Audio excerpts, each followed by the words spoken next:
All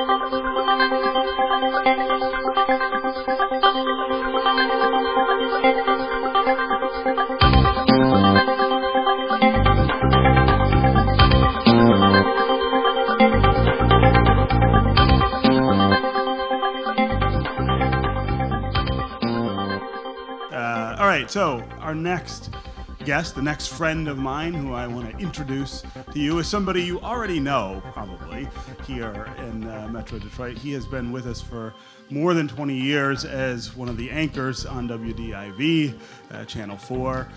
He replaced Mort Krim. I remember as a kid, that was who I grew up watching on that channel. And then one day, all of a sudden, I turn on, and there's this other guy there. It's like, where'd he come from?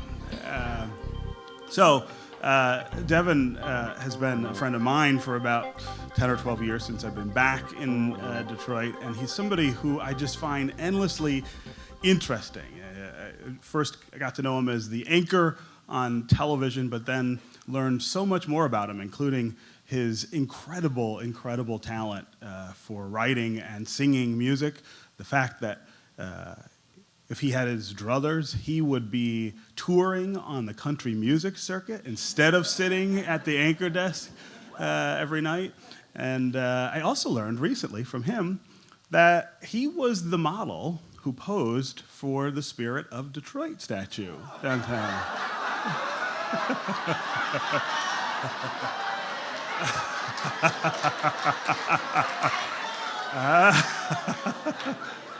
It would not be a complete night without some fake news.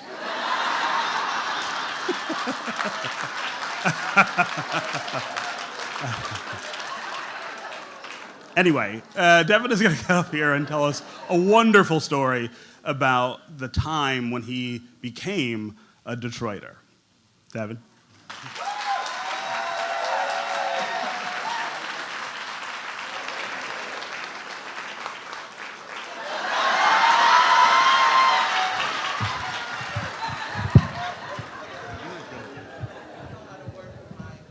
Somehow that actually is a weird urban legend that has started online that I'm the guy. I'm really delighted to be here tonight. I so appreciate the invitation. It's not everybody that will let you come talk about the worst day of your life. It was the worst day of my life, and I would do anything to change it, and anybody who was a part of it would too. And yet I also have had to admit over the years that it changed me for the better. I suppose it created in me a sense of optimism that I didn't expect. As a journalist, I've gotten the chance to do some really amazing things in my life. I cannot believe how it's worked out. I've covered I don't know how many Olympiads, and to sit in the Olympic Stadium in Sydney, Australia as the torch is being lit I'm like, somebody's actually paying me to be here. It's amazing. I've interviewed presidents at the White House. I was standing on St. Peter's Square the night that Cardinal Jorge Bergoglio came out of the balcony and was no longer Cardinal Bergoglio, but now was Pope Francis.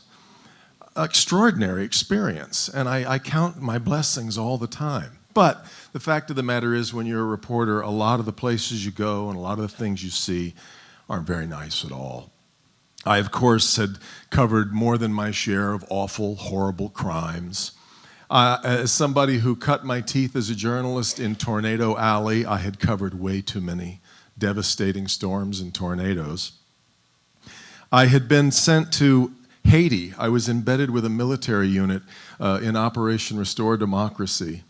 And Haiti, of course, is the poorest country in the Western Hemisphere. And I'm walking through the streets of Port-au-Prince with my helmet and my bulletproof vest, and I'm watching and looking at poverty that I had never really been able to fathom before. And I'm seeing little kids, the ages of my kids back at home, and they're basically playing in raw sewage in the streets. I had been to the Mideast, where hatred just seems to be baked into the stones. And I had come away from it the way that so many other people have, going, how will we ever solve this problem? I had been to Russia during the first winter of democracy. I'd been in Siberia, where the warmest it got while I was there was 17 degrees below zero. And I'd been in a grocery store, and it was the strangest grocery store I'd ever been in. There was nothing on the shelves, just people standing around waiting for somebody to put something on the shelves, and as soon as they did, they bought it, even if they didn't want it, because maybe they'd have a chance to trade it for something else later. Well, the next day we were going to leave for Moscow, and of course I knew things would be different in Moscow.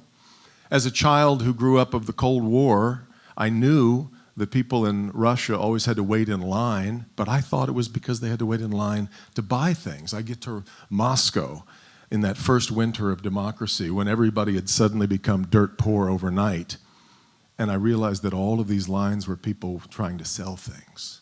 People standing on both sides of the sidewalk as you'd walk by. They weren't saying things like, hey buddy, want to buy a watch?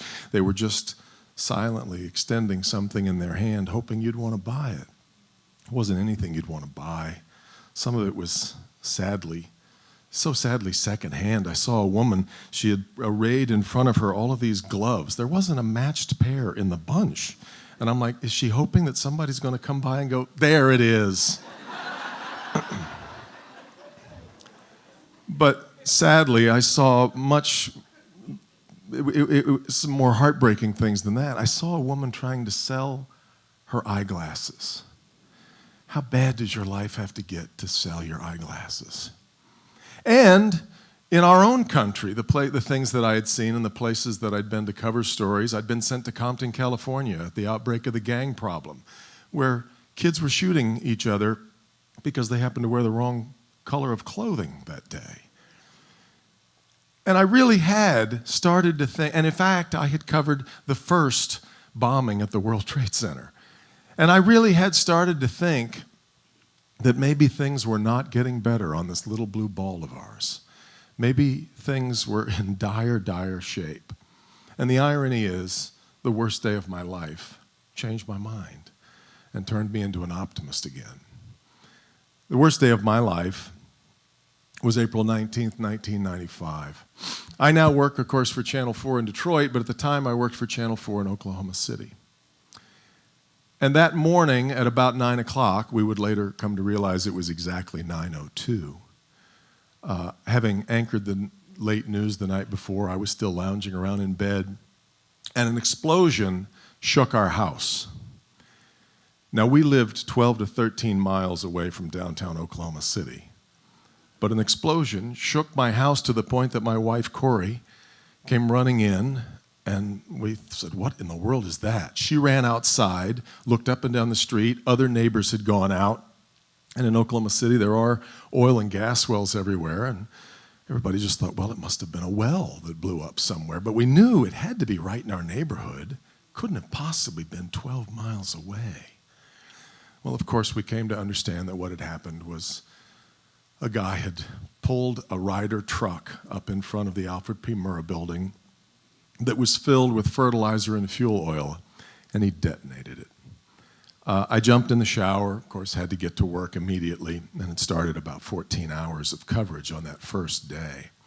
But what I mostly remember about those first couple of hours was this exasperating, frustrating inability to grasp the enormity or the size, the scale of what had happened. All we could see was this huge half a building that it looked like something had taken a full bite out of it violently and torn away at all of it.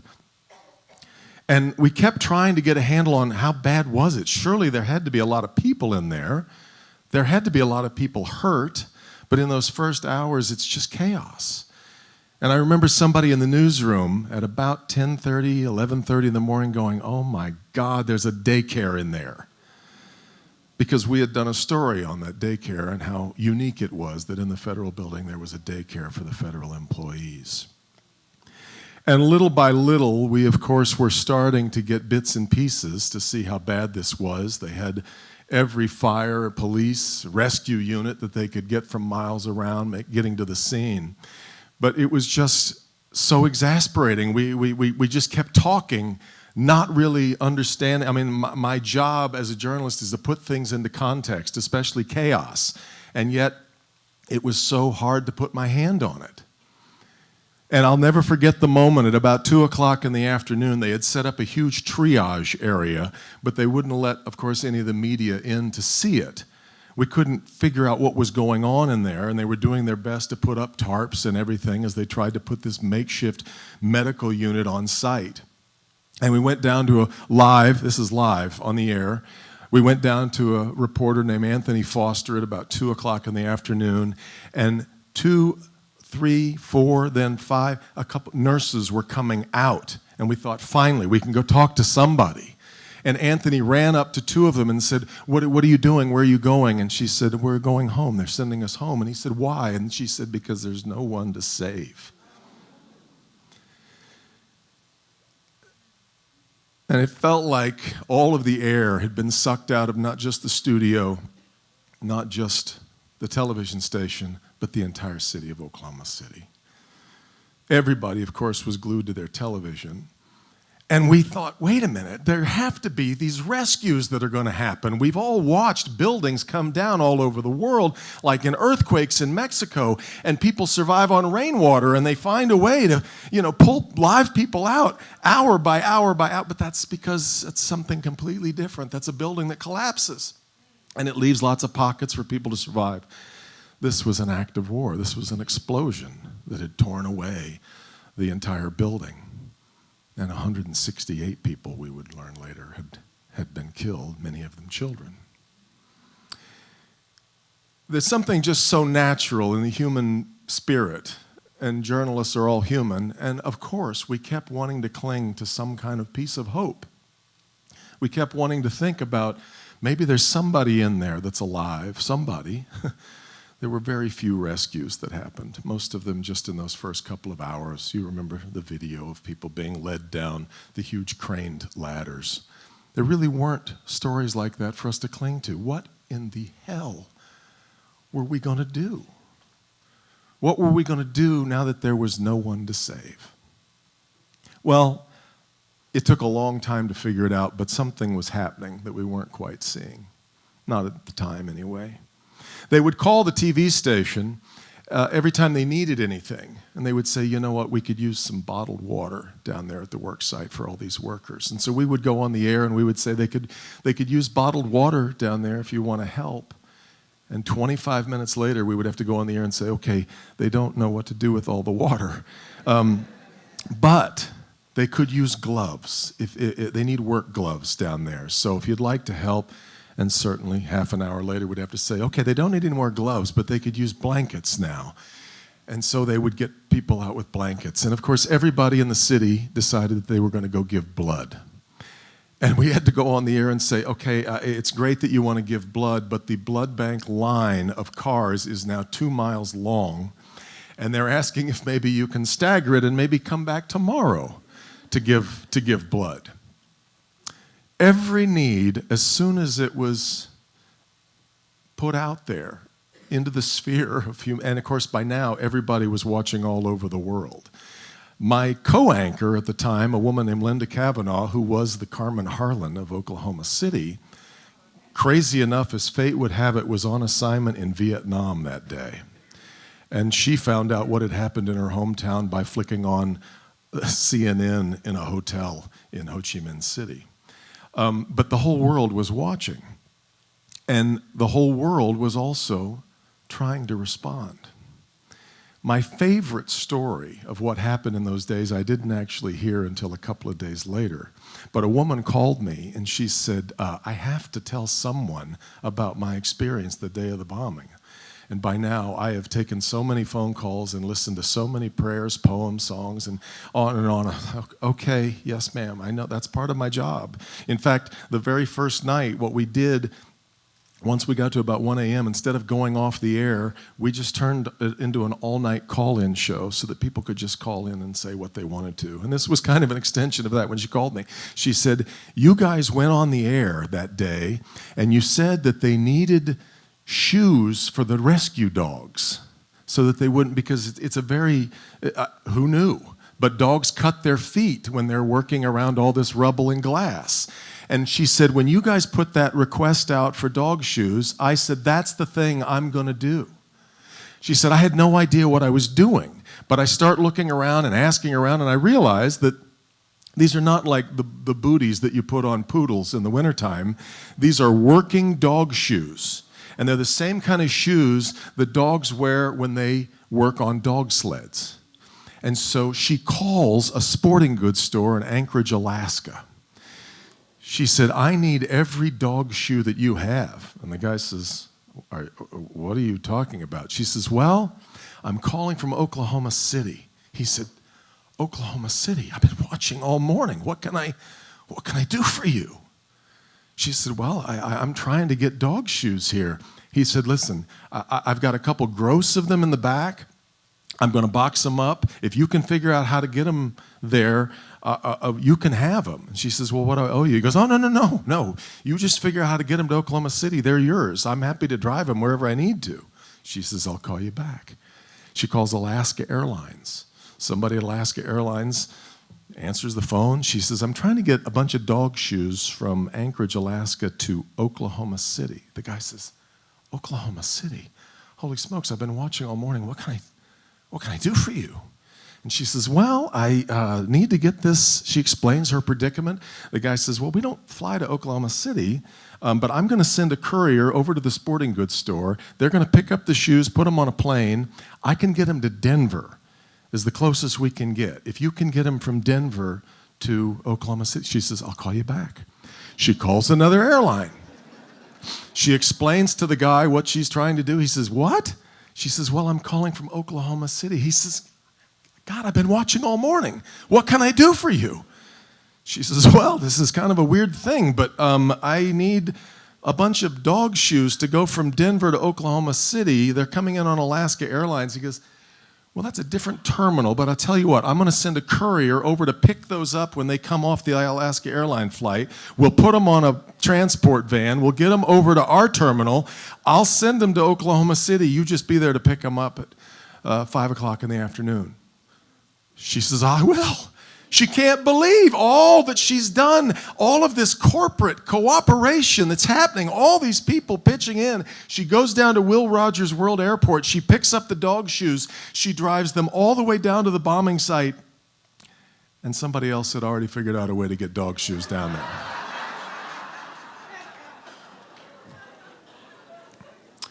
I love that story so much. Not because she didn't make it, not because they didn't end up needing the shoes, but because she felt like she had to. You know, it took me a long time to sort it all out in my head. About 3.5 months after the bombing, because I had already signed a contract to come to Channel 4 in Detroit, I left all of that, still trying to process it and feeling very guilty about leaving Oklahoma City in the rearview mirror as I came here. Oddly enough, there would be all these weird Michigan connections too. With everything that was going on up in Decker at the time, and on with Terry Nichols and James Nichols.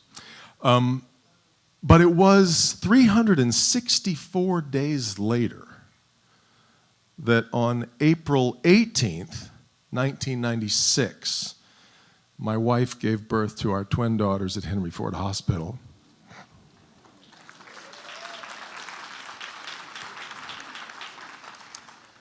And I really sort of finally saw this circle of life that had happened right in front of me. All of the loss and new life, and still trying to sort it all out.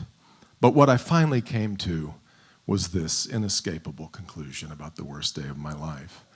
That for every one or two truly evil people in the world, there are millions ready to drop everything to make it better for someone they don't even know. And those are odds we can live with. Thank you.